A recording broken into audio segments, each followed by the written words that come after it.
Bonsoir à tous, ravi de vous retrouver pour ce journal à la une de l'actualité de ce lundi. Le lancement du train express régional n'a pas été sans conséquence pour les populations de la banlieue de Dakar. Les activités économiques ont tourné au ralenti et les élèves ont été contraints de rester chez eux pour des questions de sécurité, au grand regret de la communauté éducative. Et puis à Rufisque, des jeunes de la localité et des nervis armés se sont violemment affrontés.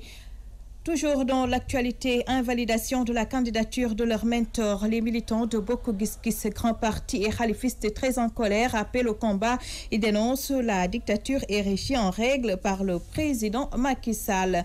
La récolte arachidière invendue, les producteurs crient leur désarroi. Ils disent que la situation est alarmante et accusent certains opérateurs véreux d'en être responsables. Ces arachidiers demandent à l'État de stopper l'importation d'huile. La page internationale et la revue de la presse africaine seront également de la partie.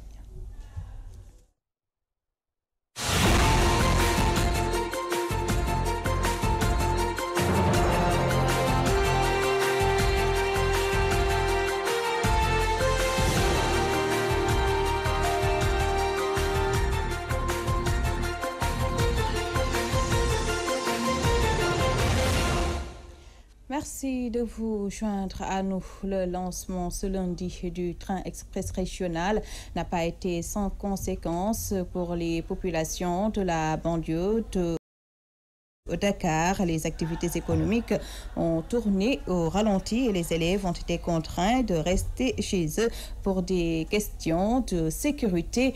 À Rufisque, des échauffourées ont même éclaté entre nervis et des jeunes du Front Raboni. Rufisque, un caméraman de la Sen TV molesté par les nervis, dont certains étaient même armés. La presse locale a été empêchée de travailler. Les détails avec Nachib Sanya. C'est comme si la mouvance présidentielle ne veut pas d'inauguration agitée. La pêche a dépassé sur le terre près d'une centaine de gros bras pour contrer toute velléité de manifestation. Du coup, des coups de poing, des jeux de pierre, tel est le film que les nervis, dépêchés par la paire, et les jeunes du Front Raboni Rufisque ont montré aux populations. Cet après-midi, les nervis qui faisaient la ronde de l'autre côté du terre ont surpris des jeunes qui manifestaient pour dire leur mécontentement. Il s'en est suivi une altercation entre ces deux groupes. Plus nombreux, les nervis ont réussi à les repousser juste dans les quartiers. Le caméraman de Sen TV qui prenait des images a été même brutalisé par les nervis dont certains étaient même armés. Depuis le matin, c'est la confusion totale. D'abord, l'information livrée par l'APIX était fausse parce que les populations qui étaient restées chez elles pendant toute la journée ont vu que les passages n'étaient pas fermés. Même les élèves ne sont pas allés à l'école ce matin. Lors de l'inauguration, la paire a pris la parole pour l'éclaircir, pour dire qu'il n'y avait pas d'inauguration. Mais en fait, c'est une réception de matériel. Refus Naïsania, la télévision Al-Fadjiri. Autre titre de l'actualité, publication des listes provisoires des candidats à la présidentielle du 24 février.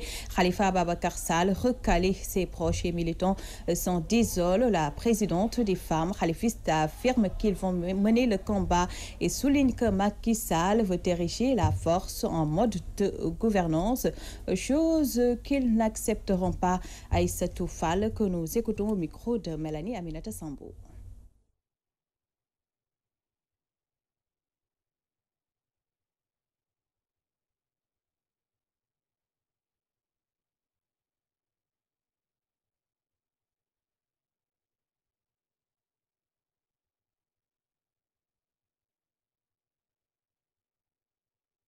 Bon, voilà, c'est une décision qui a été une surprise pour nous, dans la mesure où Khalifa remplissait toutes les conditions donc, pour être déclaré candidat.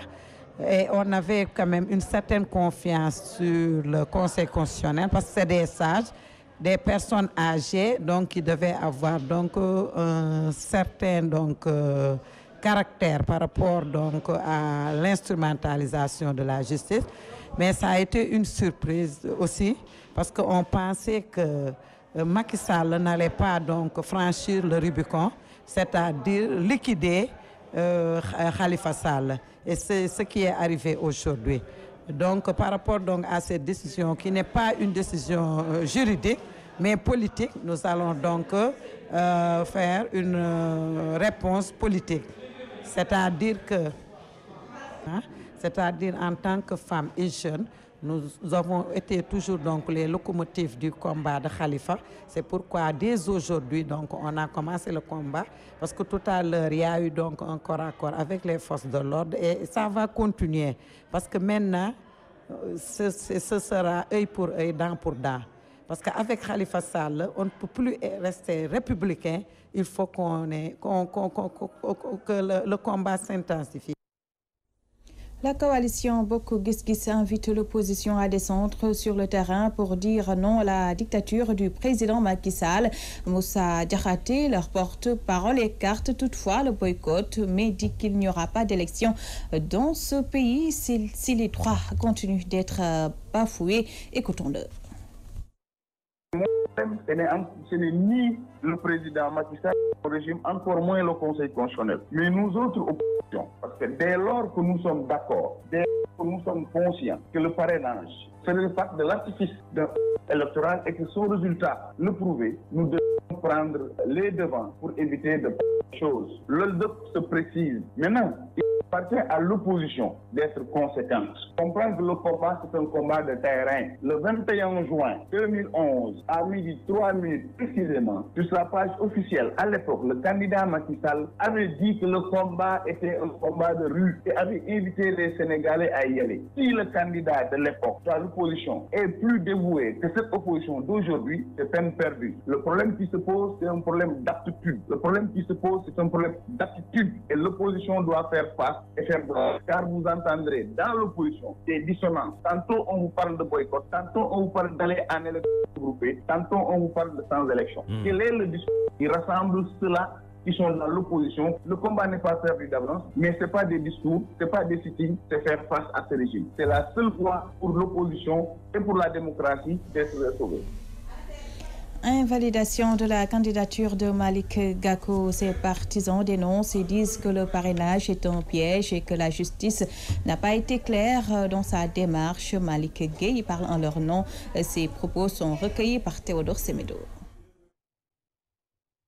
Je pense qu'il n'y a pas eu de grande surprise par rapport à la liste qui est sortie. Il faut reconnaître que nous, ce qu'on avait dit depuis le début, depuis des mois sur cette sélection de candidats qui sont capables de remporter la présidentielle, c'est confirmé. Parce que vous avez vu qu'en réalité, tous les candidats qui ont une dimension nationale ont été de l'élection présidentielle du 24 février. Je pense que le Sénégal est en train d'écrire une nouvelle histoire de sa vie politique depuis Mamadou Dia en passant par qui. On est en train de voir des reculs inédits dans l'espace démocratique. Et par conséquent, il faut quand même que les hommes politiques, au-delà de la sérénité, il faut regarder parce qu'il faut comprendre que le président Macky Sall était en fait figé sur une dynamique de ne pas avoir d'adversaire. Et son objectif, c'est qu'il n'y ait pas d'adversaire. Parce que nous, malheureusement, on nous présentait sur la liste de candidats qui avaient des présences au niveau de leur terroir Guédiawaye et Seguin. Mais quand on a déposé au niveau du Conseil constitutionnel, ils ont vu qu'en réalité, il faut que Malick Gakou intègre le groupe de Khalifa Sall et de Karim Wade, les candidats qui peuvent rassembler l'opposition, qui peuvent rassembler en fait des dynamiques qui permettront à ce candidat-là de remporter la présidence. On en vient à la colère des producteurs d'arachide du Saloum qui n'arrivent pas à écouler leur récolte. Une situation jugée alarmante. Ils accusent certains opérateurs véreux d'en être responsables. Ces derniers demandent à l'État d'arrêter l'importation de l'huile pour permettre à la Sonacos d'écouler son stock estimé à 37 milliards de francs CFA. Leur président Ibrahima Badiane s'est entretenu avec Al-Hassan Ba. On a des producteurs, est-ce que les opérateurs chargés aux collectes sont vraiment passés dans le circuit normal pour acheter le kilogramme à 200? Ils sont allés vers les Lumo, acheter le kilo à 150, 175 francs, pour ensuite réintégrer le marché, réintégrer le circuit officiel. Donc l'État doit faire face avec cette situation, ainsi que la Sonacos, parce que sinon les producteurs risquent de payer les pots cassés. Actuellement, quand vous vous rendez dans le monde rural, les producteurs n'ont pas la possibilité de vendre leurs graines. Les graines sont dans leurs mains. Actuellement, tout producteur qui n'accepte pas de donner ses graines en crédit ou de vendre à 175 ne parvient pas à vendre. Nous risquons vraiment à des problèmes parce que si un incendie vient, ça risque de ravager toute la production. Donc nous lançons un appel à l'État. de tout faire pour essayer de protéger les producteurs. Concernant la Sonacos aussi, Quand vous voyez la Sonacos a produit quelque chose comme de l'huile et du tourteau. En estimation, la Sonacos a un stock de 37 milliards non vendus, alors que c'est la Sonacos qui doit acheter la production. Quand la Sonacos produit et ne parvient pas à vendre, vraiment, nous risquons vraiment de fermer la Sonacos. On va perdre les emplois, on va perdre autre chose et les producteurs seront exposés en danger. Donc nous demandons à l'État de soutenir la Sonacos afin qu'il puisse vendre son produit, que ce soit l'huile et le tourteau. Nous demandons tout simplement à l'État la fermeture des frontières, comme il l'a fait avec le sucre, comme il l'a fait avec le riz et autres. Nous, notre problème, c'est la Sonacos. La Sonacos a produit de l'huile et du tourteau. Quand vous entrez dans le marché local, vous trouvez de n'importe quelle huile. De l'huile qui n'est pas vraiment bon à la santé. Donc, nous lui demandons la fermeture automatiquement la fermeture des frontières pour que la Sonacos puisse vraiment écouler sa marchandise et faire face à cette campagne agricole. Les populations de Nyandan ont envahi la rue pour exiger le bitumage de la route Boubé-Nyandan en Brassard Rouge. Ces habitants de cette commune du département de Podor déplorent les tonnes d'oignons et de tomates qui pourrissent et qui peinent à être écoulées faute de route praticable. Leur porte-parole, Mamadou Tine, explique au micro de Aboukan. Je disais que c'est la jeunesse nyandanoise qui est debout et porte la voix de toute une population. Aujourd'hui, cette population, donc la population attend des promesses du pouvoir, à savoir la réalisation de l'axe Boubé-Nyandan-Guia. Depuis son accession au pouvoir, on attend des promesses. Aujourd'hui, toutes les contrées qui sont dans le département de Podor, qu'elles soient dans la RN2 ou bien dans l'île Amourfil, voient leur route bitumée. Par contre, nous, Nyandan, qui avons toujours soutenu le pouvoir depuis son accession en 2012, attendons toujours des promesses. Donc maintenant, on dit que ça suffit. Les promesses, ça suffit. Nous sommes à moins d'1 mois des aoûts électorales. Maintenant, on ne va pas accompagner le pouvoir tant que les travaux ne vont pas débuter. Donc, nous attendons jusque-là. Si rien n'est fait, il y aura d'autres plans d'action qui sont prévus. À bon entendeur, salut. Maintenant, Nyandan est une population agricole. Et la première ville agricole dans le département de Podor. Dans la région de la vallée, il y a 240 000 hectares exploités. Parmi les 240 000 hectares, le département de Podor exploite les 140 000. Et parmi les 140 000 que le département de Podor exploite, Nyandan est la première ville agricole. Les cultures qui sont exploitées ici, il y a la banane, il y a l'oignon, il y a les tomates. Et les productions, le riz aussi. Nos productions sont difficilement exportées dans les marchés à cause de cette taxe qui est impraticable. Donc là maintenant, ça suffit. On ne demande rien d'autre. Notre calife même a porté la voix de ce combat, a porté ce combat depuis belle lurette. Il n'y a rien fait. Notre maire, comme il le dit, il a fait des activités. La population a même interpellé un jour le président de la République, qui a lui-même donné une promesse, qui a pris ses engagements. Il nous a donné un rendez-vous à Demet. La population de Nyandan l'a trouvé là-bas. Jusqu'à présent, rien n'est fait. Direction Sadio, une commune du département de Mbaké qui ne dispose pas d'eau ni d'électricité. Cette localité qui polarise 25 villages est dépourvue d'infrastructures pour son développement. Les autorités locales et religieuses ont profité de leur ziara annuelle pour décrier cette situation. Mbaké, la correspondance de Mamadou Martarsar. Sadio, l'une des communes les plus reculées du département de Mbaké. Cette circonscription administrative qui polarise 25 villages est confrontée à un manque criant d'infrastructures de base. Une situation dénoncée avec la dernière énergie en marge de la ziara annuelle de Ngaraf. La commune de Sadio est enclavée jusqu'à présent parce que c'est la seule commune actuellement que tu ne peux pas aller. Il n'y a pas de route. Ce qui sépare entre Sadio et son arrondissement, c'est 12 km piste. Mais je pense que, Monsieur le Président, vous avez traversé Sadio en allant à Doli. Je pense que vous avez vu, on a des difficultés. le bitumage entre Sadio et Taïf. Mais si on parle aussi de Sadio, Sadio est divisé en zones. Il y a une zone qu'on appelle Signy, qu'on est actuellement ici à Signy, à Ngaraf, dans le gamou de Ngaraf. Signy est composé de 15 villages, de gros villages, mais aucun village n'est électrifié. Aucun village n'a pas assez de l'eau. Mais ici à Sadio, pour la commune de Sadio, une grande commune, il n'y a que, Monsieur le Président de la République, il n'y a que 2 villages qui sont électrifiés. Sadio Centre et Guerlé. Le PIDC ou bien l'ASER puisse démarrer les travaux, la population reste tranquille. Venu présider cette ziara annuelle de Ngaraf, le khalife général de Léona Niassène, Serigne Cheikh Tidiane Niass, interpelle directement le président de la République Macky Sall sur les maux dont souffre la zone. Serigne Ahmed Babacar Niass est son porte-parole. Monsieur le Président, ñëw fii jafe na lool dañu bëgg nga dugal sa loxo ci yoon bi dugal sa loxo ci ndox mi waaye tim nag dugal sa loxo ci njaayam gerte mi.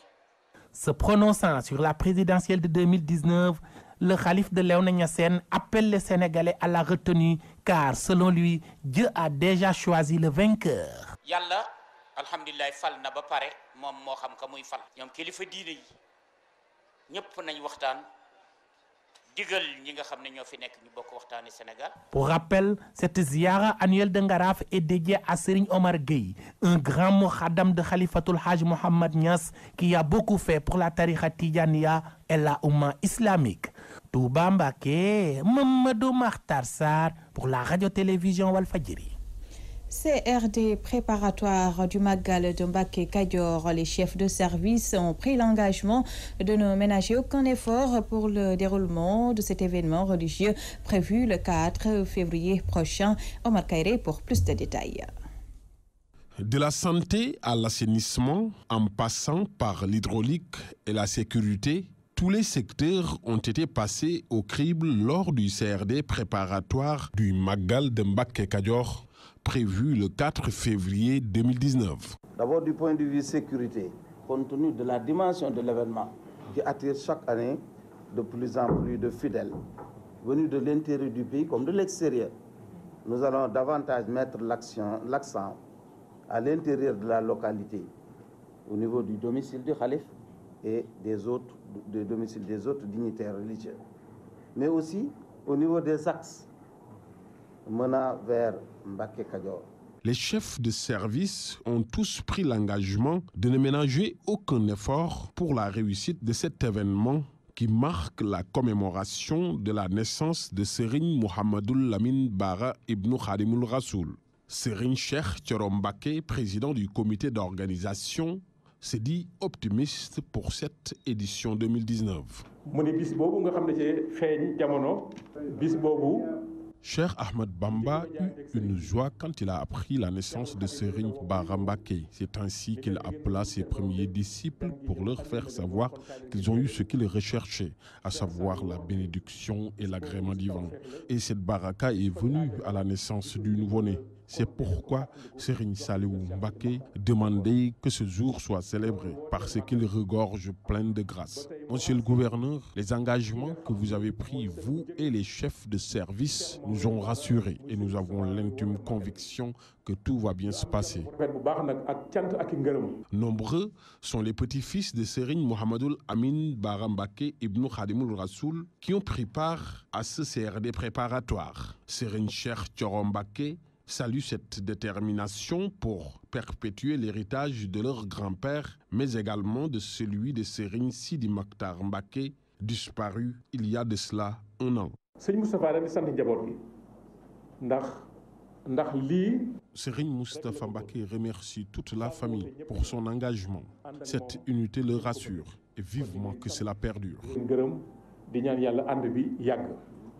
Mbacké Kadior est situé dans l'arrondissement de Darou Mousti, dans le département de Kébémer. Omar Kairé, Louga, Walfadjri.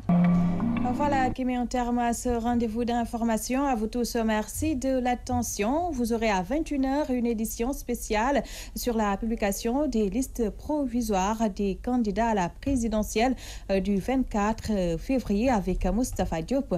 Excellente soirée à tous.